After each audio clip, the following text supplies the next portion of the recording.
سنو، میں آج جو بات اب سے کرنے جا رہا ہوں وہ صرف ایک ویڈیو نہیں، یہ ایک پیغام ہے ان تمام دلوں کے لیے جو برسوں سے رو رہے ہیں، ان تمام آنکھوں کے لیے جو سجدے میں اپنے رب کے حضور بھیگتی رہی ہے، اور ان تمام دعاؤں کے لیے جو ابھی تک ناممکن کے دائرے میں قید ہے۔ بھائیوں اور بہنوں، کبھی اپنے سوچا، کبھی اپنے خود سے پوچھا کہ وہ دعا جو اپنے کئی سال پہلے مانگی تھی، جو اپنے ٹوٹ کر مانگی تھی، جو آپ کی نیندیں لے گئی، جو سجدے لمبے کر گئی، وہ آج تک کیوں قبول نہیں ہوئی؟ کیا اللہ نہیں سن رہا؟ کیا اس کی رحمت کمزور پڑ گئی؟ کیا وہ قریب نہیں رہا؟ نہیں، ہرگز نہیں۔ اللہ سبحانہ و تعالیٰ قرآن میں فرماتے ہیں، تمہارے رب نے کہا، مجھے پکارو میں تمہاری دعا قبول کروں گا۔ یہ وعدہ ہے میرے رب کا، لیکن ہم انسان ہیں، کمزور ہیں، ہم وقت سے ہار مان لیتے ہیں، آنکھوں کے آنسو خشک ہونے لگتے ہیں اور دل کہنا شروع کر دیتا ہے، شاید میری دعا کبھی قبول نہ ہو۔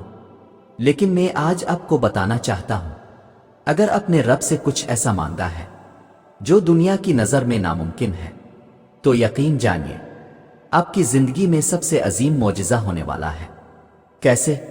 اس کے لیے ایک بات یاد رکھنا، اللہ کی تاخیر اللہ کا انکار نہیں ہوتا۔ جب آپ دعا کرتے ہو تو وہ دعا کبھی رد نہیں کی جاتی، تو وہ فوراً قبول ہوتی ہے۔ آپ کے حق میں بہتر وقت کے لیے روک دی جاتی ہے، اس سے بہتر چیز آپ کو عطا کی جاتی ہے۔ یعنی اللہ کبھی انکار نہیں کرتا، بس وہ انتظار کروا کے آپ کے ایمان کا وزن بڑھاتا ہے، آپ کے صبر کی قیمت لگاتا ہے، اور جب وہ دیتا ہے تو ایسا دیتا ہے کہ زمین و آسمان حیران رہ جاتے ہیں۔ کبھی سوچا اپنے حضرت یعقوب علیہ السلام نے اپنے بیٹے یوسف علیہ السلام کے فراق میں کتنا عرصہ صبر کیا؟ برسوں۔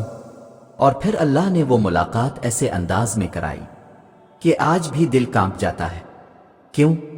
کیونکہ اللہ کو ان کے صبر کا صلہ دینا تھا۔ آپ جو مانگ رہے ہو وہ اگر اللہ کے خزانے میں نہیں تو شاید آپ کو نہ ملتا، لیکن جب وہ آپ کو انتظار میں ڈال رہا ہے تو اس کا مطلب یہ نہیں کہ وہ انکار کر رہا ہے، بلکہ وہ آپ کے لیے ایسا معجزہ تیار کر رہا ہے جو نہ صرف آپ کی زندگی بدل دے گا بلکہ آپ کا ایمان بھی نئی بلندی پر لے جائے گا۔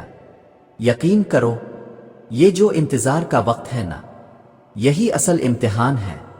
یہی وہ لمحے ہیں جب شیطان دل میں وسوسے ڈالتا ہے، کیا فائدہ مانگنے کا؟ کچھ نہیں ہونے والا۔ لیکن یہی وہ لمحہ ہوتا ہے جب آسمان کے فرشتے جھک کر دعا کرتے ہیں، اے اللہ، یہ تیرا بندہ پھر بھی تجھ سے مانگ رہا ہے، پھر بھی امید باندھے بیٹھا ہے۔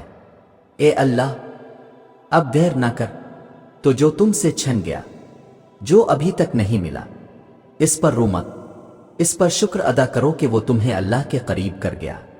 یاد رکھو، اگر اللہ نے تم سے دنیا کی کوئی چیز روک لی ہے تو اس کا مطلب ہے کہ وہ تمہیں اپنی ذات کے قریب کرنا چاہتا ہے، اور جو اللہ کے قریب آ گیا وہ کبھی خالی ہاتھ نہیں رہتا۔ قرآن میں اللہ تعالیٰ فرماتے ہیں، اللہ جسے چاہے بے حساب رزق دیتا ہے، تو جس کا خزانہ بے حساب ہے اس سے مانگنے میں شرمانا کیسا؟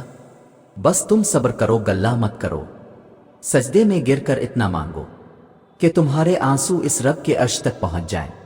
میں جانتا ہوں تم تھک گئے ہو، میں جانتا ہوں تمہارے اندر کی امید دم توڑ رہی ہے، لیکن یقین کرو، تمہارا رب تمہیں کبھی مایوس نہیں کرے گا۔ اگر وہ دعا ابھی پوری نہیں ہو رہی تو اس کی کوئی حکمت ہے۔ اور جانتے ہو، کبھی کبھی ہم اللہ سے اتنی شدت سے دعا مانگتے ہیں کہ لگتا ہے ابھی آسمان پھٹ جائے گا اور رحمت کا دریا ہم پر برسنے لگے گا، لیکن کچھ نہیں ہوتا۔ اور پھر دل کہتا ہے، شاید اللہ کو میری آواز پسند نہیں آئی، شاید میں مانگنے کے قابل نہیں۔ لیکن تمہیں پتا ہے، اللہ تمہاری آواز سے محبت کرتا ہے، اتنی محبت کہ جب تم اس سے مانگتے ہو تو وہ فرشتوں سے فخر سے کہتا ہے، میرے بندے کو میرے سوا کوئی نظر نہیں آ رہا، وہ ہر طرف سے مایوس ہو چکا ہے، لیکن مجھ سے امید باقی ہے۔ اور یہی تو سب سے بڑی بات ہے، تمہارے اندر امید باقی ہے، تمہارے اندر اللہ سے لو لگانے کی طاقت باقی ہے۔ تم اب بھی مانگتے ہو، گرتے ہو، روتے ہو، سجدے میں گر کر کہتے ہو اے اللہ آ تو میرا مقدر بدل دے، آ میری ہمت بڑھا دے۔ تو سنو، اللہ نے تمہاری ہر آہ سنی ہے، ہر آنسو گنا ہے، اور وہ وقت آ رہا ہے جب تمہیں وہ دے گا جس کے لیے تم نے راتیں جاگی ہے۔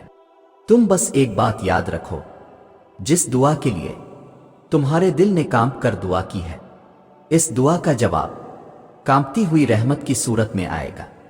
کبھی اللہ تمہیں روک کر تمہیں بچا رہا ہوتا ہے، کبھی دیر کر کے تمہیں صبر سکھا رہا ہوتا ہے، اور کبھی تمہیں انتظار کرا کے تمہارے لیے ایک ایسا وقت مقرر کر رہا ہوتا ہے جس میں تمہارا نام معجزے کے ساتھ جڑا ہو۔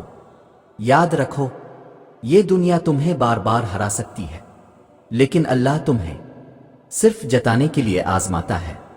اگر آج تمہارے دل میں تنہائی ہے، اگر آج تمہیں لگتا ہے کہ سب کچھ ختم ہو چکا ہے، تو ایک لمحے کے لیے آنکھیں بند کرو اور تصور کرو، ایک رب ہے جو تمہیں جانتا ہے، تمہاری خاموشی بھی سنتا ہے، اور تمہاری ٹوٹی ہوئی امیدوں کو بھی تھام لیتا ہے۔ اللہ کی خاموشی کو اس کی بے نیازی نہ سمجھو، اللہ کی دیر کو اس کی بے پرواہی نہ سمجھو، بلکہ اس کی خاموشی اس کا سب سے پیارا جواب ہوتی ہے، کیونکہ وہ تمہیں ایسا کچھ دینے والا ہے جس کا تمہیں ابھی اندازہ بھی نہیں۔ کبھی کبھی جو تم مانگ رہے ہو وہ تمہارے لیے بہت چھوٹا ہوتا ہے، اور جو اللہ دینا چاہتا ہے وہ تمہارے تصور سے بھی بڑا ہوتا ہے۔ تو اے میرے بھائی، اے میری بہن، بس تھوڑا اور صبر کرو، تھوڑا اور مانگو، تھوڑا اور روتے رہو، اور پھر دیکھنا وہ دروازہ کھولے گا جو تم نے بند سمجھا تھا، وہ راستہ بنے گا جہاں تم نے اندھیرے دیکھے تھے، اور وہ لمحہ آئے گا جب تمہارے دل کی آواز کہے گی میرا رب میرے ساتھ ہے۔ جانتے ہو، جب تمہاری دعائیں آسمانوں تک پہنچتی ہیں، جب تمہارا سجدہ فرشتوں کے دلوں کو ہلا دیتا ہے، اور جب اللہ فیصلہ کرتا ہے کہ اب وقت آ گیا ہے کہ میری خاص رحمت میرے اس بندے پر اترے، تو اس سے پہلے اللہ دو نشانیاں ظاہر کرتا ہے۔ یہ نشانیاں عام لوگوں کو نظر نہیں آتی، یہ ان دلوں کو نظر آتی ہے جو اللہ کے انتظار میں تڑپ رہے ہوتے ہیں۔ پہلی نشانی بے سبب دل کا سکون۔ کبھی تم نے محسوس کیا ہے کہ بہت دنوں کے بعد اچانک ایک دن دل عجیب سی ٹھنڈک محسوس کرتا ہے؟ کوئی بات نہیں بدلی، مسئلہ وہی ہے، حالات وہی ہیں، لیکن تمہارا دل کہہ رہا ہوتا ہے اب سب ٹھیک ہو جائے گا۔ یہ اللہ کی طرف سے پہلی نشانی ہے۔ جب اللہ سکون اپنے خاص بندوں کے دل میں اتارتا ہے تو وہ دراصل انہیں یقین دلانے لگتا ہے کہ تمہارے لیے کچھ نیا لکھا جا چکا ہے۔ یہ سکون دنیا کی کسی دوا، کسی شخص یا کسی لفظ سے نہیں آتا، یہ صرف اس رب کی طرف سے آتا ہے جس نے تمہارے آنسو گنے ہوتے ہیں۔ قرآن کہتا ہے سن لو، دلوں کا اطمینان صرف اللہ کے ذکر سے ہوتا ہے۔ جب تمہیں یہ سکون ملنے لگے، جب تمہاری بے چینی تھمنے لگے، تو سمجھ لو کہ تمہارے مقدر کا پہیہ گھوم چکا ہے۔ اب تمہاری کہانی کا وہ صفحہ کھولنے لگا ہے جس پر قبولیت لکھا گیا ہے۔ دوسری نشانی جانتے ہو کیا ہے؟ تمہاری دعائیں دوسروں کے حق میں لگنے لگتی ہے۔ یہ بہت خاص بات ہے۔ جب تم اپنے درد سے نکل کر دوسروں کے لیے دعا کرنے لگو، جب تم اپنے آنسوؤں کو چھپا کر دوسروں کے چہروں پر مسکراہٹ مانگنے لگو، تو جان لو کہ تمہارا رب تمہیں اپنے بندوں کی خیر کا ذریعہ بنا رہا ہے۔ اور جب اللہ کسی کو ذریعہ بنا لیتا ہے تو اسے خالی ہاتھ نہیں چھوڑتا۔ یہ وہ مقام ہوتا ہے جہاں اللہ تمہاری دعاؤں کو معجزے میں بدلنے کا آغاز کرتا ہے۔ تمہارے اپنے لیے مانگنے سے زیادہ اثر تب پیدا ہوتا ہے جب تم کسی اور کے لیے مانگنے لگتے ہو، اور یہی اللہ کی خاص عنایت ہوتی ہے کہ اس نے تمہارا دل اتنا بڑا کر دیا ہے کہ اب تم صرف اپنی نہیں، دوسروں کی بھی فلاح چاہتے ہو۔ یاد رکھو، اللہ جب لیتا ہے تو صبر سکھاتا ہے، اللہ جب روکتا ہے تو مضبوطی سکھاتا ہے، اور اللہ جب دیتا ہے تو حیران کر دیتا ہے۔ تو اگر تمہیں یہ دونوں نشانیاں نظر آنے لگیں تو تیار ہو جاؤ، تمہارے مقدر کا وہ لمحہ آنے والا ہے جس کا تم نے برسوں انتظار کیا ہے۔ آخری بات صرف اتنی کہ جب سب کچھ تمہارے خلاف جانے لگے تو یاد رکھنا کہ وہ رب تمہارے حق میں کچھ اور لکھ چکا ہوتا ہے، بس اس کی طرف واپس پلٹ آؤ، اسی کی چوکھٹ پر رہو اور دیکھنا تمہاری زندگی کا وہ باب کھولے گا جہاں تم خود حیران ہو جاؤ گے کہ کیا واقعی یہ سب میرے لیے ہوا؟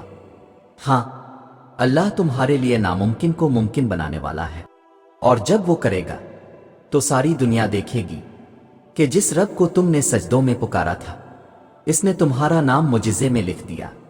تو اے میرے بھائی، اے میری بہن، اگر تم آج کسی بند گلی میں کھڑے ہو، اگر تمہیں لگ رہا ہے کہ تمہارے ہاتھ خالی رہ گئے، اگر تمہارے اندر آوازیں اٹھتی ہیں کہ کیا واقعی میری دعائیں قبول ہوں گی، تو رک جاؤ، ذرا ٹھہرو، ایک لمحے کے لیے آنکھیں بند کرو اور اپنے رب سے وہ سب کہہ دو جو تم کسی انسان سے نہیں کہہ سکے، کیونکہ اللہ کے دروازے پر آنے والوں سے سوال نہیں کیا جاتا، وہ دروازہ بند نہیں ہوتا، بس ہم دور ہو جاتے ہیں، ہم ہار مان لیتے ہیں، ہم امید چھوڑ دیتے ہیں، لیکن رب تو وہی ہے جو اندھیروں میں روشنی لاتا ہے، ویران دلوں میں سکون اتارتا ہے اور ٹوٹے خوابوں کو حقیقت میں بدل دیتا ہے۔